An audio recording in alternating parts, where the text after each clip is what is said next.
Assalamualaikum warahmatullahi wabarakatuh. Perkenalkan, nama saya Rahma Anisatu Solehah, NIM A41240844 dari Program Studi Teknik Produksi Benih Jurusan Produksi Pertanian Politeknik Negeri Jember. Pada video kali ini, saya akan menyampaikan salah satu materi dari mata kuliah Dasar-Dasar Teknologi Benih. Materi yang akan saya sampaikan kali ini adalah tentang vigor benih. Mungkin dari kalian sendiri yang memang basicnya sudah pernah sekolah atau melakukan pendidikan di bidang pertanian pasti tidak asing dengan yang namanya vigor benih. Nah, pada materi vigor benih ini saya akan menyampaikan 3 poin utama, yaitu pengertian vigor, metode pengujian vigor, dan juga menghitung presentasi uji vigor benih. Langsung saja ke materi pertama, yaitu pengertian vigor. Pada video kali ini saya mengambil 2 pengertian vigor benih, yaitu dari Bapak Sajat pada tahun 1994 dan juga dari Kementerian Pertanian. Yang pertama adalah vigor benih merupakan kemampuan benih menghasilkan tanaman normal pada lingkungan yang kurang memadai atau suboptimum dan mampu disimpan pada kondisi simpan yang suboptimum pula. Yang kedua adalah vigor benih adalah sejumlah sifat benih yang mengindikasikan pertumbuhan dan perkembangan kecambah yang cepat dan seragam pada kisaran kondisi lapangan yang luas. Nah, pada 2 pengertian tersebut sebenarnya pada dasarnya itu sama, dan pada intinya juga mereka saling berkaitan, yaitu di mana presentasi vigor yang tinggi itu juga mengartikan bahwasanya tanaman tersebut kuat pada kondisi yang suboptimum atau suhu yang kurang memadai pada lingkungannya. Nah, benih dengan vigoritas tinggi akan mampu berproduksi normal pada kondisi suboptimum dan di atas kondisi normal, memiliki kemampuan tumbuh serempak dan juga cepat. Nah, kecepatan tumbuh pada benih tersebut mengindikasikan vigor kekuatan tubuh benih, karena benih yang cepat tumbuh lebih mampu menghadapi kondisi lapang yang suboptimal. Karena benih itu sangat rentan terhadap cekaman lingkungan dan juga terhadap patogen-patogen itu pada kondisi pertumbuhan utama, yaitu saat perkecambahan. Lanjut ke materi selanjutnya, yaitu tentang metode pengujian vigor. Menurut ISTA sendiri, banyak sekali metode yang bisa dilakukan untuk pengujian vigor benih. Di sini saya mengambil 2 contoh pengujiannya, yaitu yang pertama pengujian pertumbuhan kecambah dan juga pengujian biokimia. Pengujian pertumbuhan kecambah itu salah satunya adalah kecepatan tumbuh dan juga keserempakan tumbuh. Jadi semakin cepat tumbuh benih tersebut dan juga semakin serempak benih tersebut tumbuh, maka vigor tersebut semakin baik, presentasi vigor tersebut juga akan semakin baik. Yang kedua adalah pengujian biokimia, yaitu DHL atau daya hantar listrik dan juga tetrazolium. Nah, daya hantar listrik sendiri itu merupakan bagaimana media tersebut bisa menghantarkan listrik tersebut. Menurut ISTA sendiri telah memperoleh banyak usulan metode uji vigor benih, akan tetapi sebagian besar tidak dapat menunjukkan bukti hubungan hasil uji metode tersebut dengan tingkat vigor benih pada benih komersial. Kemungkinan uji coba metode baru terbatas pada benih yang tingkat vigornya diciptakan di laboratorium melalui berbagai perlakuan.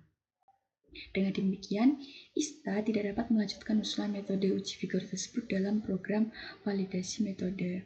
Dan hingga saat ini, metode uji vigor yang telah menjadi metode resmi ISTA adalah uji DHL untuk benih kedelai, buncis, kapri, kacang Arab, dan lobak, uji AA untuk benih kedelai, uji CD untuk benih golongan sawi atau kol atau Brassica spp, uji RE untuk benih kanola, lobak, gandum, dan jagung, serta uji TZ untuk benih kedelai.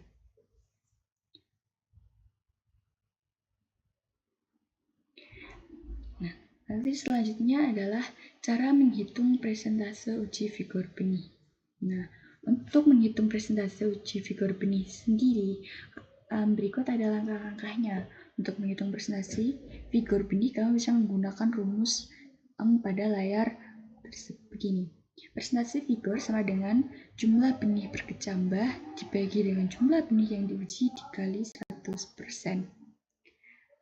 Jadi jumlah benih berkecambah ini biasanya diambil pada first count benih tersebut tumbuh dan juga pada final count benih yang tumbuh. Lalu dibagi dengan jumlah benih yang diuji. Misalkan seperti ini. Misalkan kalian menguji 100 benih. Nah, kalian tata pada media yang sebenarnya media lapang atau di lahan langsung. Nah, pada first count biasanya kalau setiap jenis benih tanaman itu memiliki first count dan final count yang berbeda. Itu bisa dilihat pada ISTA ya teman-teman. Nah, setelah benih tersebut ditanam dan juga dirawat, kita cek nih pada first count-nya. Biasanya kalau kita ambil saja pada contoh kacang hijau. Kacang hijau itu first count-nya pada hari ke-7. Nah, pada hari ke-7 kita lihat nih, tanaman yang berkecambah dengan normal itu ada berapa sih? Lalu kita cabut dan juga kita sisihkan. Nah, yang jumlah kecambah yang normal tersebut kita jadikan sebagai jumlah benih berkecambah pada first count-nya. Sudah nih, masih ada sisa beberapa tanaman. Lalu setelah itu kita lanjut tunggu ke final count-nya. Final count-nya itu biasanya pada hari ke-10 atau hari ke-14 ya teman-teman. Kita lihat nih, benih yang berkecambah dengan normal juga ada berapa nih. Kita ambil saja yang, kita hitunglah itu yang berkecambah dengan normal. Ada berapa benih, lalu kita masukkan angka-angka tersebut pada rumus yang tertera pada layar ini, yaitu jumlah benih berkecambah first count ditambah dengan jumlah benih berkecambah final count, lalu dibagi dengan jumlah benih yang kita uji. Misalkan jumlah benih berkecambah pada first count-nya adalah 50, 350 ditambah dengan jumlah benih yang berkecambah pada final count, misalkan ada 30, tambahlah 30. Lalu jumlah benih yang kita uji. Benih yang kita uji tadi adalah kita ambil contoh adalah 100 benih. Nah, jadi 50 ditambah dengan 30 adalah 80. Lalu dibagi dengan 100, lalu dikali 100%. Jadi, vigor pada benih tersebut adalah sekitar 80%. Sebenarnya uji vigor dan juga uji viabilitas ini hampir mirip. Sebenarnya sama, tetapi kalau viabilitas itu mereka menghitung daya kecambah tanaman tersebut pada kondisi yang optimum, pada kondisi yang benar-benar terjaga, misalkan pH, iklim, dan juga cuaca atau suhu yang benar-benar dikehendaki oleh benih tersebut. Jadi, bukan pada kondisi lapang yang sebenarnya. Kalau uji vigor sendiri itu adalah bagaimana benih tersebut bisa tumbuh dalam kondisi yang suboptimum.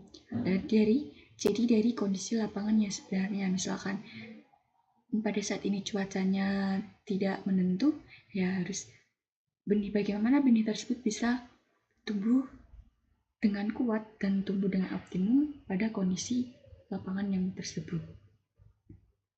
Kita kembali ke materi yang pertama, yaitu pengertian. Nah, vigor benih merupakan kemampuan benih menghasilkan tanaman normal pada lingkungan yang kurang memadai atau suboptimum. Nah, dari pengertian tersebut bisa kita ambil bahwasanya iklim yang suboptimum sendiri adalah iklim yang belum tentu dikehendaki oleh tanaman tersebut. Iklim yang tidak sesuai atau belum sesuai dengan benih tersebut berkecambah. Jadi, vigor benih sendiri ini mudahnya adalah bagaimana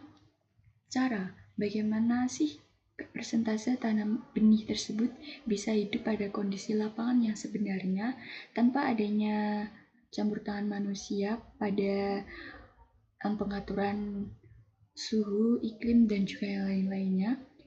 Bagaimana cara benih tersebut supaya tetap pada kondisi yang kuat dan juga bisa tumbuh dengan baik, maksimal, dan optimum. Semakin baik figur benih juga, tapi sebenarnya figur benih itu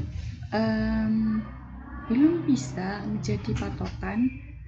Menurut Ista, figur benih itu belum bisa menjadi patokan bahwasanya kalau figur benih tersebut rendah atau tinggi itu pantas atau tidak pantas untuk diedarkan. Itu belum masuk Ista ya teman-teman, jadi itu tidak berpengaruh pada beredarnya benih tersebut. Baik teman-teman, kiranya itu saja yang bisa saya sampaikan tentang figur benih. Kurang lebihnya seperti itu yang sudah saya pahami.